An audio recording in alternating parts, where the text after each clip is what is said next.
Hello and welcome back to the Abundant Living University. I'm your host, Glenn Ullman.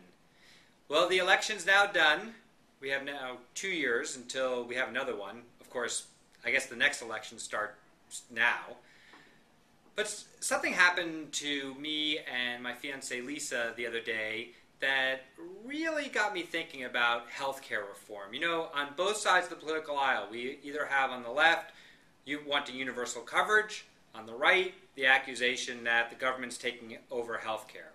On the left, it's the issue of equal access, and on the right, it's the issue of socialism or fascism or communism.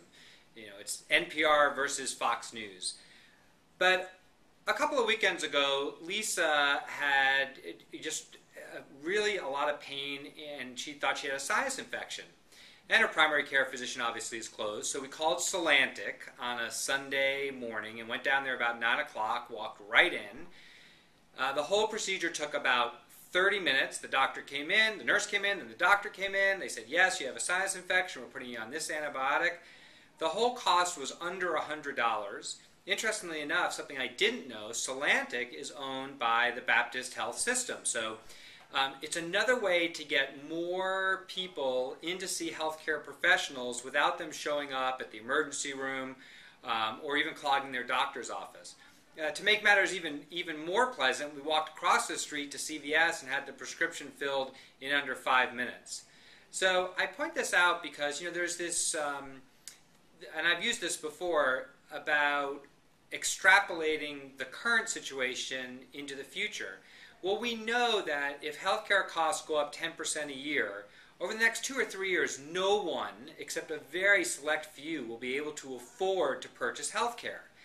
That in itself is a self-regulating mechanism because as more and more people drop out, other new innovative ways to treat healthcare, to treat people as they're sick, will come into being to respond to the fact that people can no longer afford to buy the product or services.